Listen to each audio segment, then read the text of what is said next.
Hi guys, all everyone. तो आप सबका हमारे यूट्यूब चैनल में स्वागत है। तो चलिए आज हम हिंदी में आप लोगों को संधि समझाते हैं। संधि हिंदी में सबको सबसे कठिन लगता है। तो चलिए आज हम उसी पे चर्चा करते हैं और बिल्कुल कठिन नहीं लगेगा, बहुत ही आसानी के साथ हम आप लोगों को समझाएंगे। तो चलिए आज हम संधि स्टार्ट करते हैं। तो सबसे पहले संधि का अर्थ जान लेते हैं कि संधि मीन्स होता क्या है। तो संधि शब्द का अर्थ है मेल, मेल या जोड़ना, उसे हम संधि कहते हैं। परिभाषा जैसे होता है इसका डिफिनेशन, दो निकटवर्ती वर्णों के परस्पर मेल से जो विकार उत्पन्न होता है उसे संधि कहते हैं। संधि के प्रकार, एग्जाम में ये भी पूछ लेता है संधि के प्रकार। तो संधि तीन प्रकार की होती है, स्वर संधि, व्यंजन संधि और विसर्ग संधि। स्वर संधि किसे कहते हैं, स्वर संधि क्या है, तो आइए हम आप लोगों को समझाते हैं। जैसे कि दो स्वरों के मेल से होने वाले विकार को हम स्वर संधि कहते हैं। जैसे राम प्लस अवतार, तो रामावतार।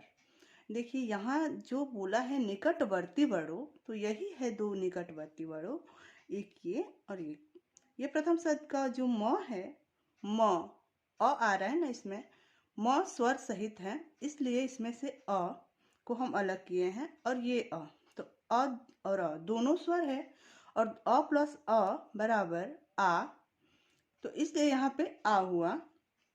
जब दोनों स्वर मिल रहा है इसलिए इसको हम स्वर संधि कहते हैं।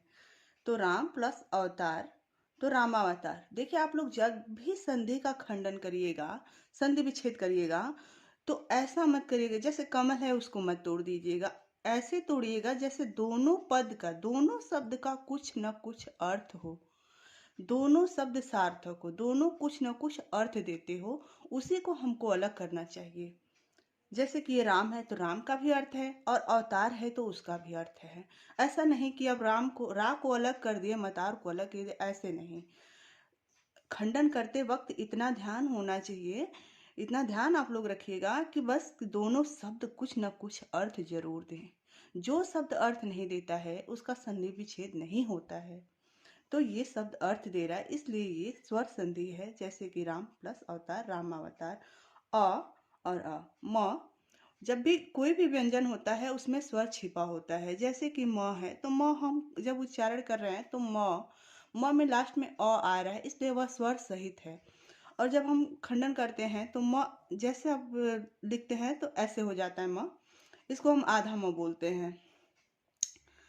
तो इसलिए इसमें से ये स्वर निकल के आया है अ और यहाँ का अ प्लस आ, इसलिए यहाँ हुआ है रामावतार। तो स्वर संधि के प्रकार, स्वर संधि के प्रकार जो हैं, देखिए स्वर संधि के 5 प्रकार माने गए हैं। पहला दीर्घ स्वर संधि, गुण स्वर संधि, वृद्धि स्वर संधि, यड़ स्वर संधि और अयादि स्वर संधि।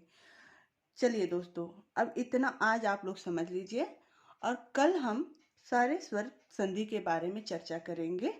अगर हमारा चैनल आप लोगों को पसंद हो तो लाइक, शेयर एंड सब्सक्राइब करना मत भूलिएगा।